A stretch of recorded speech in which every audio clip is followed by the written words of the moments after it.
G'day guys and girls. So 70 series Land Cruisers.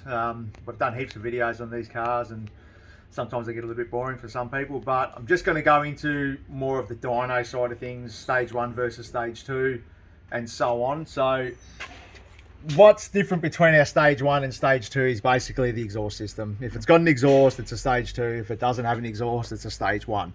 And I consider an exhaust with or without the DPF. It's entirely up to the customer. We personally get the same sort of results and gains with the DPF in place, and they respond pretty well. You know, within sort of 10 to 15 kilowatts variation in the high RPM range, but doesn't really change anything down low.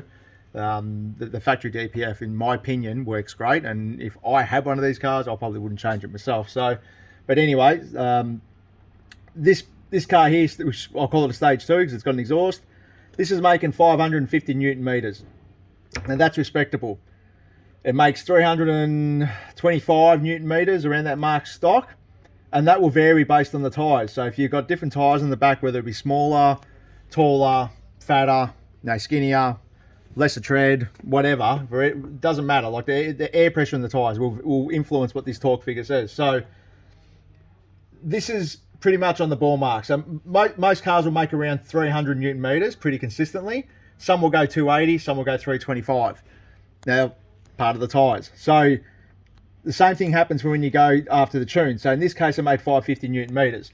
If you put different tyres in this car, it could be 580 Newton meters, or it could be 480 Newton meters. You know, give or take 50 to 70 sort of Newton meters. There will always be an influential amount of differentiation on the torque. So always look at the figure for what you start with, what you finish with.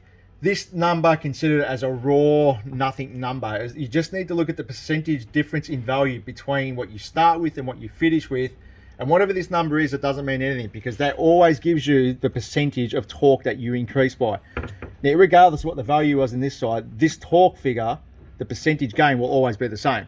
So if you're making less torque, well, you would have started with less torque, and so on. So hopefully you follow me on that department. So a lot of people will, take their cars away. In this case, made 550 Newton meters. They go home, they talk to their mates, and then the mate's like, oh, I got mine done somewhere else, and it made 600 Newton meters. And then he talks to his other mate, no, mine only made 480 Newton meters. Well, that's the reason why. It's because half of the time, it's the difference in tyres between the cars that makes them different between each other. So really, if you want to know who's got the most power, you need to make sure both cars are weighing the same weight. Go out and race them. That's the only way, because the guy with the most power, he's always going to win, provided the weight of the cars are the same. So that's kind of a bit of a nutshell in that area. And look, we can make more power out of our remaps with the 70 series cars.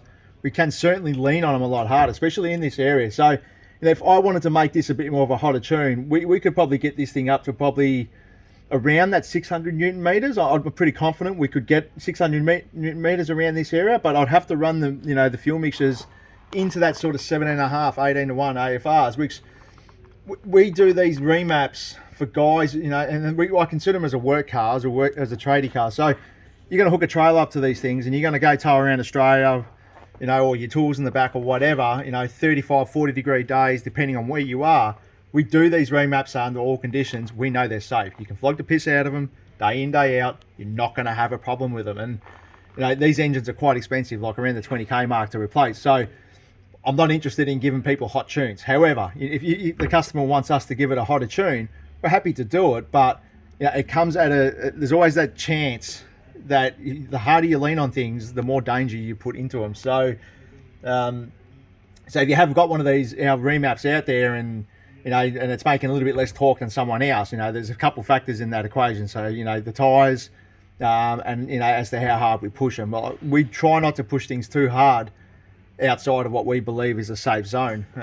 But, we do get customers who want to make more, and we're happy to make more. You've just got to tell us that. If you tell us that, yes, you want us to, not put it on the edge, but you want us to make a little bit more than what we normally would, and put a little bit more into it, and just make it a little bit hotter, hotter than what we would normally like to do it. We can do that for you, but you've got to tell us. But if you want us to do a remap, we will do the remap, but we're always going to give it to you in the way we know safe, and you can flog it and basically just mat it everywhere you go with a heavy load on the back. So hopefully that sort of sums up a few things. It's probably the biggest issue we have, not so much issue with our tunes, but it's issues with people going away without knowing the difference and the facts between the power figures and the differences between other operators and dynos and strapping techniques and all that sort of stuff all plays a big role in as to how much power and torque the car makes. So, you know, if you're not quite sure and you sort of, you know, you want to talk, whatever, give us a call and we'll run through it with you. In saying that, if you also want a tune and you want us to, you know, lean on it a bit harder, then yeah, by all means, we're happy to do that. But, you know, at the end of the day, the harder we push it, the more responsibility goes back to you as the customer. So, but yeah, hopefully that sums it all up. Thanks for watching. Hopefully it wasn't too boring for everybody. And yeah, hopefully it's a bit of education that you can take away. And if you ever hear someone talking or you're talking to someone, you can sort of correct them and say, well, you know, this is how it is. So anyway, thanks guys. Don't forget to subscribe. Snapchat, Instagram, Facebook. We're using them all the time now. Catch you later.